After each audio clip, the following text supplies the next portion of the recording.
네, 우리 본문의 말씀으로 내 믿음이 너를 구원하였느니라는 제목으로 말씀의 은혜를 좀 나누기를 원합니다. 제가 지난주에 우리가 주신 말씀으로, 본문의 말씀으로 제자들에게 믿음을 더해달라는 요청에 대하여 예수님께서 진정한 믿음이 무엇이고 그 믿음의 진실한 바른 자세가 무엇인지에 대하여 말씀을 나눴습니다. 오늘은 그 이후에 바로 이어지는 말씀으로 그런 믿음을 구체적으로 보여준다고 할 수 있습니다. 많은 성도님들은 아시겠지만 성경을 보면 구약이라든지 신약이 가릴 것 없이 나병 환자들에 대한 이야기가 종종 나옵니다. 인류의 역사를 보면 이 문둥병이라 불렸던 이 나병은요, 오래된 병이기 때문에, 그리고 대단히 무서운 병이기 때문에 아직까지도 두려워하는 병입니다. 요즘은 이 병을 한센병이라고 부르죠.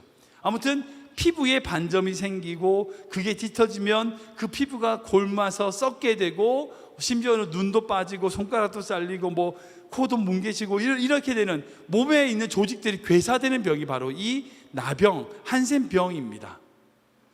의학이 발달된 지금도 이 병은 무서운 병으로 생각하고 있기 때문에 예수님 시대에 이 병을 걸렸다 그러면 정말 거의 죽었다, 불치병이다 라고 생각하는 병입니다. 그래서 절대 가까이에서는 안 되는 무서운 병이고, 그래서 이 나병 환자들을 사회에서 격리시켰던 것은 여러분들이 익히 들어서 아실 것입니다. 오늘 설교 본문인 누가복음 17장에 나오는 이 나병 환자들 또한 마찬가지였습니다. 마을에 들어오지 못했습니다. 먹을 게 필요하면 마을 앞까지 와서 그의 가족들이 두고 간 음식이라든지 필요한 것들을 가지고 멀리 서서 손을 흔들면서 보는 것이 전부였던 그런 나병 환자들이었습니다. 그래서 본 말씀 보면 이 10명의 나병 환자들이 예수님을 만났지만 가까이 보지 못하는 거예요. 막 뛰어올 텐데 가까이 오지 못하고 멀리 서서 그저 외치고만 있는 것을 우리는 성경을 통하여 볼 수 있습니다. 이 10명의 나병 환자들이 왜 왔을까요? 분명히 그들에게도 예수님의 소문을 들었을 것입니다. 자기들이 치료를 받을 것이다 라고 하는 그런 기대감으로 예수님께 나왔을 것입니다. 그러나 예수님께 가까이 나오지 못하고 멀찍이 서서 소리만 지르고 있는 거예요. 예수 선생님이여, 우리를 불쌍히 여기소서. 그때 예수님께서 뭐라고 대답하십니까? 가서 제사장들에게 너희 몸을 보여라. 너희 나았다는 거예요. 당시 이제 구약의 전통을 보면 이 나병 환자들이 병이 나았는지 안 나았는지의 결정은 누가 해요? 이 제사장이 하게 됩니다. 그러니까 제사장에게 가서 이 나병이 나았다는 것을 검사받게 해야 되는데, 그 제사장에게 가라 라고 하신 이 예수님의 말씀을 듣고 제사장에게 가는 길에 이 10명이 치유된 것을 발견했죠. 그리고 그 중에 한 명이 다시 돌아와서 예수님께 감사한 마음을 표현했다. 그랬더니 예수님이 나머지 9은 어디 있냐 라고 하시면서 마지막으로 이 사람에게, 돌아온 사람에게 내 믿음이 너를 구원하였다 라고 하시는 말씀이 오늘의 본문의 이야기입니다. 근데 이 본문의 구조는요, 전체적인 누가복음 17장의 구조를 보면 이 세 가지 이야기 중에 가운데 부분이에요. 먼저 예수님께서는 제자들에게 진정한 참 믿음이 무엇인지에 대하여 말씀하셨죠. 그래서 제가 지난주에 무익한 종이오니 그저 우리는 시킨 대로 한 것뿐입니다 라고 할지인자, 이게 믿음이라고 말씀드렸잖아요. 그러니까 그 믿음의 참모습에 대하여 얘기하시고, 이 나병 환자의 이야기가 끝나고 나면 어떤 이야기였냐면, 예수님께서 다시 오셨을 때 발생되는 일들, 갑자기 어떻게 도둑처럼 예수님께서 다시 오시겠다라고 하시는 말씀들, 재림시에 갑작스럽게 다가올 천국들에 대하여 그 천국에 데려감을 당하는 자와 버림받는 자, 이런 자의 모습들을 쭉 얘기하신 것을 볼 수 있어요. 그러니까 오늘 본문은 이 두 가지의 내용, 믿음의 참모습과 믿음으로써 예수님께서 재림시에 부름받는 자의 모습을 이어주는 이야기가 바로 오늘 나병의 이야기다라는 거죠. 그러니까 이 나병의 10명의 나병 환자는 모두 다 고침을 받았지만 예수님께서 다시 돌아왔던 이 한 명, 그 한 명에게 내 믿음이 너를 구원하였다 라고 하는 구원의 차원으로 말씀하시는 것을 볼 수 있어요. 사랑하는 여러분, 한번 생각해 봅시다.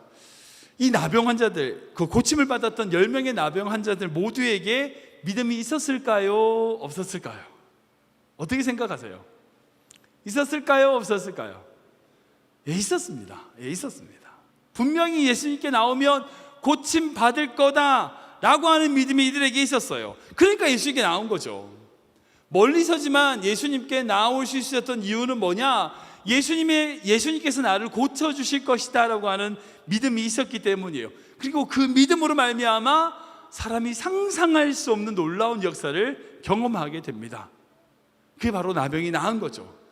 그 당시에 절대 치유될 수 없다고 하는 나병이 나은 것은요, 마치 그것 같아요. 지난주에 뿌리 깊은 무화과 나무가 바다에 심기는 것 같은, 정말 사람의 힘으로 할 수 없는 놀라운 기적을 경험했습니다. 이게 무엇 때문이에요? 바로 예수님께 나오면 치유받을 거다라고 하는 믿음 때문이에요.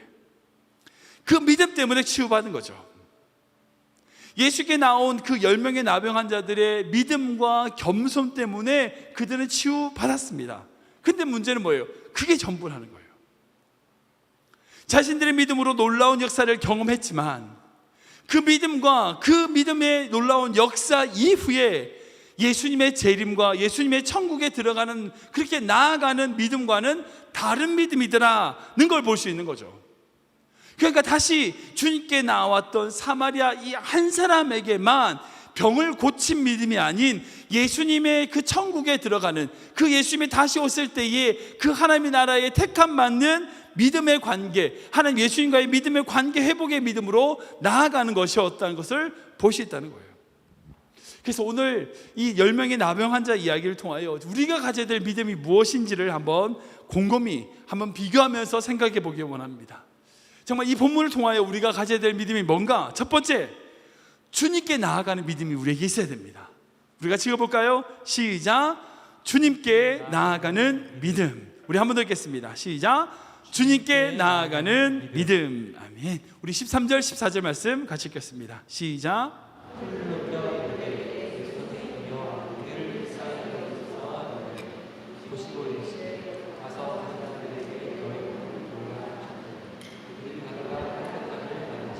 아멘.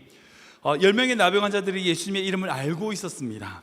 예수님이 그 당시에 많은 사람들에게 알려졌기 때문에 많이 예수님의 이야기를 들었습니다. 갈릴리에서 예수님께 사역하시는 동안 그분의 가르침과 병 고치는 능력에 대한 소문이 그 인근에 퍼졌기 때문이죠. 특별히 우리가 지난번에 나누지 못했지만 누가복음 5장에 보면 예수님께서 한 동네에 온몸이 나병이 들린 사람을 어떻게 하셨냐면 손을 만지셔가지고 손을 대셔서 고치신 사건이 있어요.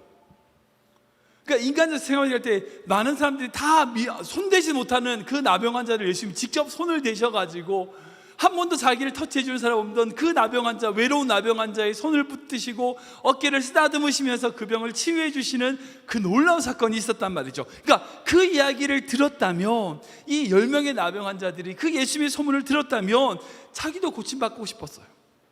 그렇지 않겠어요? 그런 마음으로 예수님의 이야기를 듣고 나온 것을 볼 수 있습니다.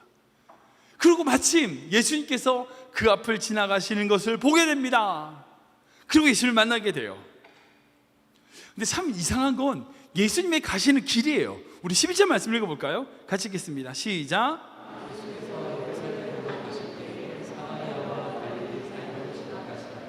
아멘. 여러분들 지금은 도로가 워낙 잘 돼 있으니까 프리웨이는, 고속으로 달릴 수 있는 길은 어디예요? 그러니까 도시 중심이 아닌 도시와 도시 사이를 대부분 프리웨이를 많이 설치해가지고 빨리 달리게 하죠. 근데 지금이야 그렇지만 옛날에 생각해 보세요. 길을 빨리 가는 길은 뭐예요? 도시와 도시를 잇는 길이에요. 그러니까 갈릴리를 지나서 사마리아를 지나서 예루살렘으로 간다. 그러면 이해가 돼요. 그런데 이 말씀이 뭐예요? 갈릴리와 사마리 사이 길을 가시는 거예요. 그러니까 도시와 도시를 이어주는 길이 아니라 도시와 도시 사이 길을 가시는 거예요. 외진 길인 거예요. 도시가 길이 잘 나와 있지 않는 그런 길을 가신 겁니다. 지금처럼 도로가 발달된 시대가 아니기 때문에 도시와 도시를 이어서 가는 것이 정상적인데, 마을과 마을을 이어서 가는 것이 정상적인데, 예수님은 그러지 않고 마을과 마을, 도시와 도시 사이를 가시는 것을 보게 됩니다. 여러분, 왜 그곳으로 가셨을까요? 저는 이 말씀을 딱 읽으면서 딱 느끼는 느낌이, 제가 꼼꼼히 읽기로 딱 느끼는 느낌이 뭐냐? 예수님이 거기 왜 가셨을까요? 그 10명의 나병 환자를 보러, 그들을 만나러 가신 거예요. 사랑하는 여러분, 우리 주님은요, 우리를 만나기 위하여 우리를 찾아와 주시는 분이에요. 우리를 찾아와 주시는 분이라고요. 사람이라면 은근히 편한 길로 가죠. 편한 길로 가는 것이 당연합니다. 그러나 예수님은 굳이 편하지 않는 길에 찾으셔서 이 10명의 나병 환자가 있는 그곳으로 찾아가시는 분, 여러분, 그분이 우리 주님이시라는 거예요. 아무튼 예수님께서 그렇게 한적한 길로 가고 있을 때에 이 10명의 나병 환자들이 우리 읽었던 본문의 말씀처럼 소리를 질러요. 예수 선생님, 여기서 선생님이란 게 헬라어로 에스피타타라고 하는 단어인데, 이거는 단순하게 티처라는 개념이 아니라 마스터, 그러니까 주인이라는 뜻이에요. 그러니까 누가복음에만 기록된 헬라어인데, 아무튼 이것은 선생님, 가르치는 자라는 뜻이 아니라 내 주인이라는 뜻이에요. 그러니까 제자들이 예수님을 주님으로 부를 때에 썼던 단어가 이 단어예요. 아무튼 이 제자들, 10명의 문둥병자들이 예수님의 그렇게 부르는 호칭으로만 봐서도 알 수 있듯이, 이 나병 환자들은 예수님을 어떻게 그냥 평범한 사람으로 생각하지 않은 것이에요. 예수님의 말씀을 의지했고요, 신뢰할 수 있는 분으로, 높으신 분으로 인정했다는 뜻이에요. 뿐만 아니라 예수님이 원하신다면 우리의 병을 고치실 수 있다고 믿었어요. 그래서 우리를 불쌍히 여기소서, 예수 선생님, 예수 주님, 우리를 불쌍히 여기소서 라고 요청한 거죠. 근데 예수님의 대답이 참 재밌어요. 예수님께서 뭐라고 대답하시냐면, 이렇게 그러니까 5장에 있는 것처럼 내가 원하니 너희가 깨끗함을 받기를 원하노라 라고 하시든지, 가서 너희가 깨끗함을 받을지어다 뭐 이러시든지, 깨끗함이라고 하는 어떤 그런 단어를 하시면 좋을 텐데, 뜬금없이 예수님이 뭐라고 얘기하시냐면, 가서 제사장들에게 너희 몸을 보여라 라고 얘기하시는 거예요. 깨끗함 받지도 않았는데 그러니까 먼저 깨끗함을 받고 나서 가야 되는 거잖아요. 그죠? 순서가 그렇잖아. 깨끗함을 받은 채로 제사장에게 검사를 받으러 가야지, 깨끗하게 맞지도 않았는데 불구하고 제사장에게 검사 받으러 가다가 다 안 나왔으면 어떻게 돼요? 혼나죠. 병 안 났다고 혼나겠죠. 여기에 믿음이 있습니다.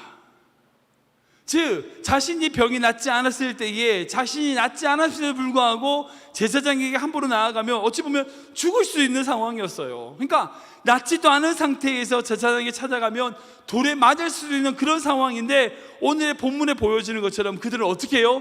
제사장에게 나아가요. 제사장에게 나아가요.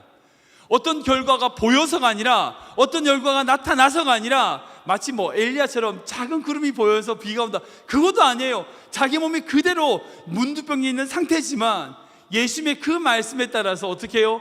순종하며 믿음으로 나아가는 거죠. 여러분, 그 한 걸음을 떼는 순간, 걸어가는 순간 어떻게 됐습니까? 그들의 병이 나았던 것을 볼 수 있어요. 이 말이 참 중요한 겁니다. 여러분, 많은 성도들이 믿음에 대하여 내가 이해되면 따르겠다, 내가 이해되면, 여러분, 그거는 믿음 아닙니다. 그건 계산이에요. 계산. 내 이해에 따라서, 내 판단에 따라서 이것이 이거보다 좋다라고 생각하고 선택하는 건요, 계산이지 믿음 아니에요. 믿음은 뭔지 아세요? 내가 죽을 수도 있어요. 내가 손해볼 수도 있어요. 내가 억울할 수도 있어요. 내가 안 될 수도 있어요. 그러나 말씀을 의지하고 말씀을 믿었기 때문에 나아가는 겁니다. 여러분, 그 믿음이 진짜 믿음인 거예요. 이 10명의 문둥병자들에게 예수님께서 가서 제사장에 보이라 라고 하는 이 말씀은 무슨 말이에요?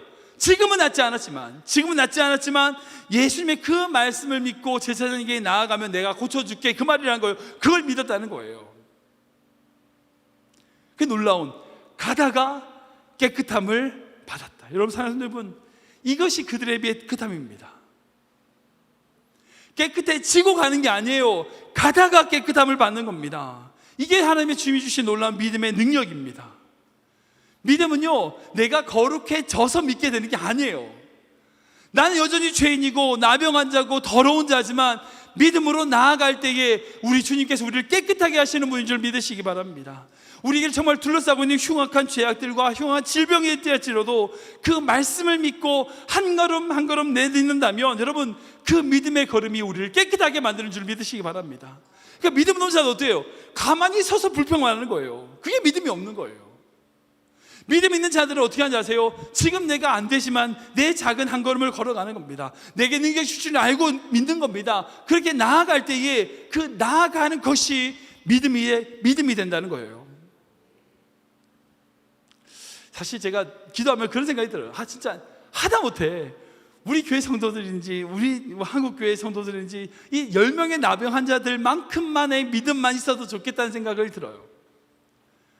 주님의 약속도 주셨고 함께 하시겠다고 함에도 불구하고 믿음이 없어요. 못 나아가요. 걸어가지를 못하는 거예요. 이건 이래서 안 되고 저건 저래서 문제고. 여러분, 문제 있습니다. 예, 문제 많습니다. 그러나 문제가 문제가 아니에요. 그 문제를 바라보는 믿음이 문제예요. 우리에게 있는 우리 자녀들의 어떤 문제들 수 있고 어떤 게 있을 수 있습니다. 그 자녀가 문제가 아니에요. 그 자녀를 바라보는 우리의 믿음이 문제라고요. 교회를 바라보는 것도 마찬가지입니다. 우리에게 주신 허락하신 말씀이 있다면 우리에게 무언가가 없기 때문에 문제가 아닙니다. 그 약속을 바라보는 믿음이 없는 게 문제라는 거예요. 정말 우리 교회 모든 성도님들이 주님이 주신 그 말씀을 붙잡고 믿음으로 나아가는, 한 걸음 한 걸음 걸어나가는 우리 귀한 성도님 되시기를 주님으로 축원합니다. 근데 이 10명의 문둥병자들은 그 나아가는 믿음이 있었지만 그럼에도 불구하고 부족한 게 있었어요. 그게 뭐냐? 두 번째입니다. 주님께 감사하는 믿음이에요. 주님께 감사하는 믿음. 우리 같이 읽어볼까요? 시작. 주님께 감사하는 믿음. 한 번 더 읽겠습니다. 주님께 감사하는 믿음. 우리 15절과 16절 말씀 같이 읽겠습니다. 시작. 그 중에 한 사람이 자기가 나온 것을 보고 서로 하나님께 영광을 돌리더라. 예수의 감사하는 사마리아 사람이라. 아멘. 그렇게 10명의 나병 환자들 모두 예수님을 주님이라 불렀고 믿음으로 나아감으로 자신들의 문제가 어떻게 됐어요? 해결됐어요. 그런데 그들 중에 오직 한 사마리아 사람만 주님께 다시 돌아와서 감사드리고 하나님께 영광을 돌리는 모습을 볼 수 있습니다. 그리고 그 사마리아 사람의 감사에 대하여 예수님께서 이렇게 말씀하시죠. 19절 말씀 보겠습니다. 시작.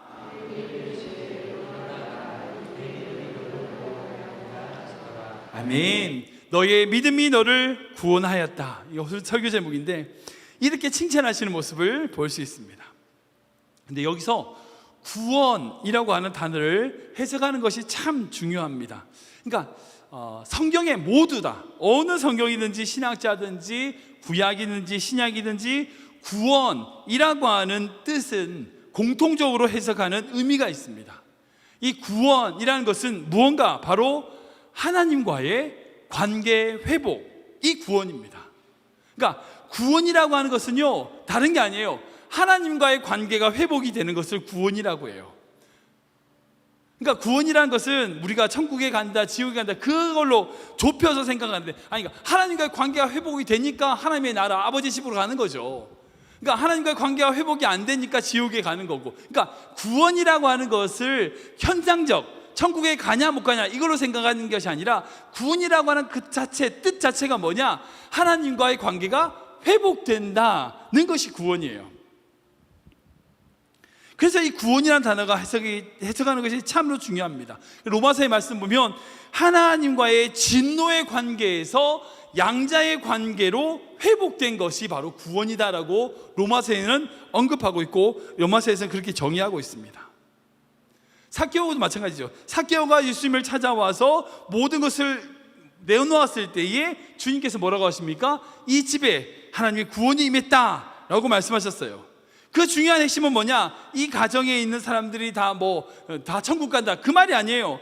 이 가정이 어떻게 되냐? 하나님과의 관계가 회복이 되었다는 거죠. 구원이라고 하는 단어를 천국 가냐 안 가냐 이걸로 단편적으로 해석해서 안 됩니다. 그러니까 구원을 주님과의 관계가 온전히 회복되는 것으로 의미한다면, 이렇게 다시 찾아와 예수님께 감사하는 이 문둥병을 낳았던, 이 나병이 낳았던 사마리아 사람, 이 사람이 온전히 하나님과의 관계가 회복이 되었다라고 이해할 수 있다는 거죠. 사랑하는 성도 여러분, 우리 하나님은요, 이 세상의 모든 자가 구원받기를 원하십니다. 믿으시죠? 그 말이 뭐냐면 맞습니다. 그 말이 뭐예요? 이 세상의 모든 한 사람 한 사람이 바로 하나님과의 관계가 회복되기 원한다는 거예요. 정말 솔직히 주님이 진짜 원하시는 게 뭘까요? 이 말씀에서 주님이 정말 원하는 게 뭘까요? 이 10명의 나병 환자들이 나병이 낫는 것을 정말 원하실까요? 아니면 이 10명의 나병 환자 모두가 다 예수님과의 관계가, 하나님과의 관계가 온전히 회복되는 것을 원하실까요? 핵심은 뭐예요? 구원입니다. 당연히 구원입니다. 하나님과의 관계가 회복되는 것을 더 원하시는 거예요. 물론 하나님의 자녀로 고통받게 되고 문제에 빠져서 힘들어하는 것 우리 주님이 원하지 않으십니다. 우리 주님은 그런 걸 기뻐하는 분이 아니에요. 그래서 우리 주님은요, 우리가 그런 문제가 해결되기를 원하세요. 분명 주님이 원하십니다. 그러나 그것을 통하여 주님이 더 원하시는 것이 있어요. 그게 뭔지 아세요? 주님과의 관계가 회복되는 거예요. 근데 어떤 신앙생활, 믿음 생활 잘 못하시는 분들은 어떻게 생각하냐면 자기의 신앙생활의 목적이 하나님과의 관계 회복이 아니라 자기 만났던 문제가 해결받기를 원하는 거예요. 그러니까 그 문제가 해결되면 관계가 회복이 안 되고 도망가, 어디 빠져. 또 문제가 터지면 어때요? 또 예수님께 나오는 거예요. 또 해결되다 싶으면 또 안 나왔다가 또 나오게 되고. 여러분, 이런 사람들을 하나님께서 관계 회복을 하기 위해서 어떻게 하신지 아세요? 어떻게 하실까요? 계속 문제를 주시는 거예요. 그렇게 해야 관계 회복이 되니까. 사랑하는 여러분, 우리 주님이 우리에게 원하시는 것은 우리가 문제 해결되는 게 아니에요. 우리가 주님 앞에서 관계가 온전히 구원받는 자로서 관계가 회복되는 것을 원하시는 거예요. 이것을 원하시기 때문에 때로는 우리에게 문제를 해결해 주시기도 하고요, 때로는 우리에게 문제를 엎어주시기도 하고요, 문제를 더 겹겹 쌓아서 주시기도 하고요, 어떤 때는 아무 일도 없게 하시고요. 우리 주님이 그렇게 하시는 거예요. 왜? 우리와의 관계를 회복하기 위하여. 혹시 문제 앞에 계신 분들이 계십니까? 문제 해결해 달라고 기도해야 되죠. 예, 필요합니다. 이 나병 환자가 자기의 몸을 깨끗해 달라고 기도하는 거 필요한 것처럼 필요합니다. 우리 주님께서는 그 문제 해결하실 수 있습니다. 그런데 여러분들 그 문제만을 해결해 달라고 기도하지 마세요. 하나님과의 관계가 회복되어 달라고 기도하십시오. 그럼 놀라운 능력이 나타나는데 뭔지 아세요? 하나님과의 관계가 회복이 되면요, 이 문제는 그냥 해결돼요. 그리고 하나님과의 관계가 회복이 되고 나면요, 이 문제가 해결되지 않아도 괜찮아져요. 그게 놀라운 믿음의 능력입니다. 오늘 본문 말씀 보면 이 10명의 나병 환자의 이야기 이후에 예수님께서는 갑작스럽게 다가올 천국, 예수님의 재림에 대하여 말씀하십니다. 마치 도둑처럼 갑작스럽게 우리에게 다가올 그 천국에 대하여 우리가 준비한 자가 되었을 때에 하나님의 들림받는 자가 되고 하나님의 보호하심과 데려감을 당하게 되고, 그렇지 못한 자는 마치 기름을 준비하지 못한 열처녀처럼 버림받게 되는 그런 이야기가 이후에 등장하게 됩니다. 주님이 원하시는 것은 뭘까요? 우리에게 온전한 문제들의 회복과 문제가 깨끗이 변화되는 것이 아니라 우리의 삶이 하나님과의 관계가 온전히 회복됨으로 말미암아 영원한 나라, 하나님이 예비하신 영원한 천국을 바라보며 나아가는 믿음의 삶이 되는 것을 원하신다는 거예요. 그러기에 우리의 초점은 어디에 맞춰져요? 문제에 맞추면 안 돼요. 문제에 맞추면 안 돼요. 어디에 맞춰야 돼요? 주님과의 관계 회복, 주님께 맞춰야 돼요. 그렇게 될 때에, 그렇게 나아갈 때에 하나님이 허락하시는 이 놀라운 은혜와 축복을 더 풍성히 누리는 자 될 수 있다는 거예요. 말씀을 정리하겠습니다. 믿음은요, 분명히 단계가 있습니다. 성장하는 단계가 있어요. 다음 주에 제가 또 구체적으로 이 부분에 대해서 나누겠지만, 아무튼 믿음이라는 것은요, 그 자체가 천국에 들어간다고 하는 티켓이 아니에요. 그렇게 인생에서는 안 됩니다. 예수님 믿는다, 그래서 믿는 순간 우리가 온전하게 하나님이 원하시는 사람이 된다, 그런 사람은 없어요. 성화를 이룬다, 그런 사람은 없습니다. 주님이 나의 문제를 해결해 주실까? 해결하지 못하실까? 이런 의심의 단계에서 주님이 나의 문제를 해결해 주실 거다라고 하는 믿음으로 나아가는 단계, 그 나아가는 단계를 통하여 주님의 관계가 회복되는, 정말 주님이 기뻐하시는 믿음의 단계로 나아가는, 그렇게 나아가는 믿음의 성숙이 있어야 돼요. 그러기 위하여, 그 믿음의 단계로 나아가기 위하여 우리가 가져야 될 게 뭘까? 바로 오늘 본문에서 나오는 감사입니다. 감사는요, 우리를 주님 앞으로 인도하게끔 합니다. 감사는요, 주님의 손, 주님의 결과, 주님이 주신 그 결과가 아니라 주님의 얼굴을 구하게 해요. 주님과 온전한 사귐을 있게 합니다. 그래서 예수님께서는 우리에게 이렇게 물으시죠. 우리 17절 말씀 볼까요? 같이 읽겠습니다. 시작.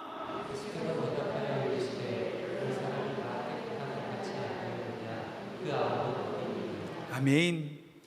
예수님께서 물으시잖아요. 그 아홉은 어디 있느냐? 이 질문은 마치 그런 것 같아요.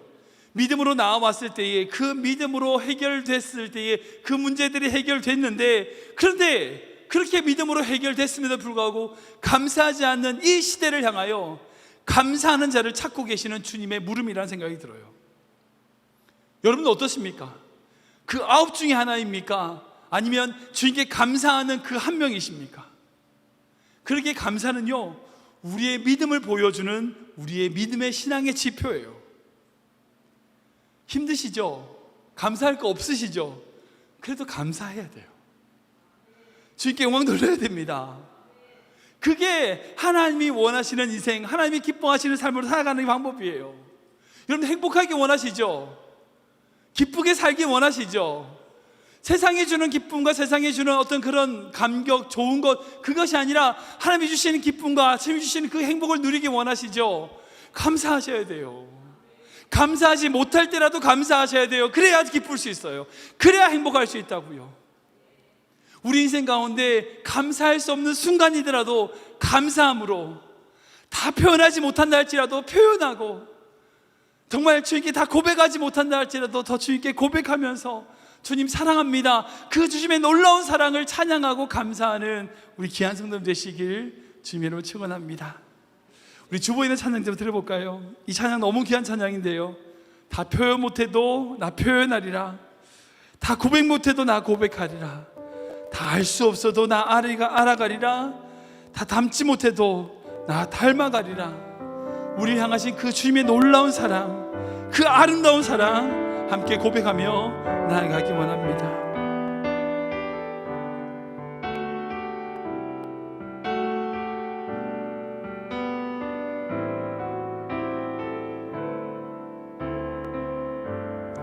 다 표현 못해도, 다 표현 못해도 나 표현하리라, 다 고백 못해도 나 고백하리라, 다 할 수 없어도 알아가리라, 다 닮지 못해도 나 닮아가리라. 다 표현 못해도, 다 표현 못해도 나 표현하리라, 다 고백 못해도 나 고백하리라, 다 할 수 없어도 나 알아가리라, 나 닮지 못해도 나 닮아가리라. 그 사랑 얼마나 아름다운지, 그 사랑 얼마나 날 부욕해 하는지, 그 사랑 얼마나 크고 놀라운지를, 그 사랑 얼마나 나를 감격하게 하는지, 그 사랑 얼마나 아름다운지. 아멘. 그 사랑 얼마나 날 부욕해 하는지, 그 사랑 얼마나 크고 놀라운지를, 그 사랑 얼마나 나를 감격하게 하는. 우리 마지막으로 고백하겠습니다. 그 사랑 얼마나 아름다운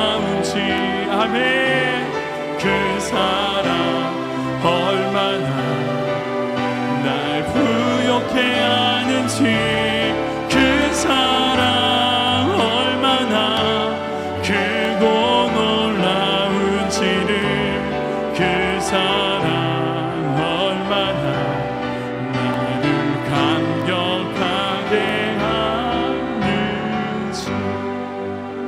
우리 참 기도하기 원합니다. 기도할 때에 하나님, 우리의 부르짖음을 들으시는 그 주님께 나아가는 믿음을 허락하여 주시옵소서. 또한 문제 해결만이 아닌 주님과의 그 관계 회복, 그 구원을 위한 믿음을 우리에게 허락하여 주시옵소서. 그로 말미암아 어떤 상황에도 주님께 감사하며 찬양하며 기뻐하는 그런 믿음 되게 하여 주시옵소서. 우리 주님 한 무릎 짓고 전심으로 기도하며 나갑니다. 시작. 주님, 아버지, 주님의 놀라운 은혜의 사랑을 찬양합니다. 주님을 향하신 그 놀라운 사랑을 찬양합니다. 우리를 향하신 그 놀라운 믿음과 은혜가 있기에 우리를 감격케 하며 얼마나 아름다운 그 주의 사랑이 있기에 우리가 살아가는 됨을 고백합니다. 하며 찬양하는 저들 될 수 있도록 아버지, 더욱더 감사의 찬양을 올릴 수 있는 저희들 될 수 있도록 주님 잡아주시옵소서. 아버지, 주시옵소서. 그 사랑 얼마나 아름다운지, 그 사랑 얼마나 날 부욕해 하는지, 그 사랑 얼마나 크고 놀라운지, 그 사랑 얼마나 나를 감격하게 하는, 그 사랑 얼마나 아름다운지, 그 사랑 얼마나 날 부욕해 하는지,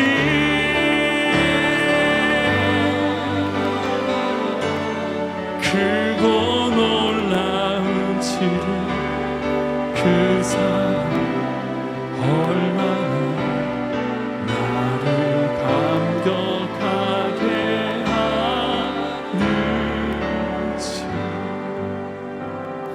사랑의 주님, 오늘 말씀에 등장한 이 10명의 나병 환자들의 모습에서 우리의 모습을 발견하게 됩니다.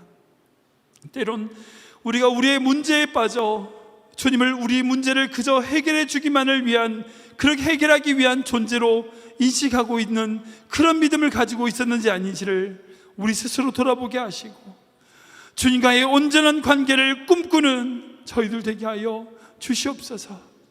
특별히 우리가 주님께 감사하는 자 되게 하여 주시고 감사의 찬양과 고백을 주님께 올려드리는 믿음 허락하여 주시옵소서. 우리를 향하신 그 주님의 놀라운 사랑, 그 사랑이 얼마나 아름다운지, 그 사랑이 얼마나 우리를 부욕해 하는지, 그리고 그 사랑이 얼마나 크고 놀라워 우리를 감격하게 하는지, 그 감당하지 못할 그 주님의 사랑을 고백하며 찬양하며 영광 돌리는 저희들 되게 하여 주시옵소서. 다 고백하지 못한다 하더라도 우리의 마음을 다하여 고백하며, 다 표현하지 못한다 할지라도 주님의 사랑을 노래하며 감사하며 찬양하는 저희들 되게 하여 주시옵소서. 특별히 우리 교회가 감사하는 교회 되게 하셔서 문제에만 사로잡히는 그런 눈을 범하지 않게 하시고 믿음으로 주님께 나아가는 주님의 뜻을 이루는 교회 되게 하여 주시옵소서. 우리 성도들의 각 가정에도 동일한 은혜를 허락하여 주셔서 주님을 향한 그 믿음과 감사로 천국 가정들 되게 하여 주시옵소서. 우리 자녀들 또한 그런 믿음의 성도들, 믿음의 자녀들 되게 하여 주시옵소서. 예수님의 이름으로 감사하며 기도하옵나이다.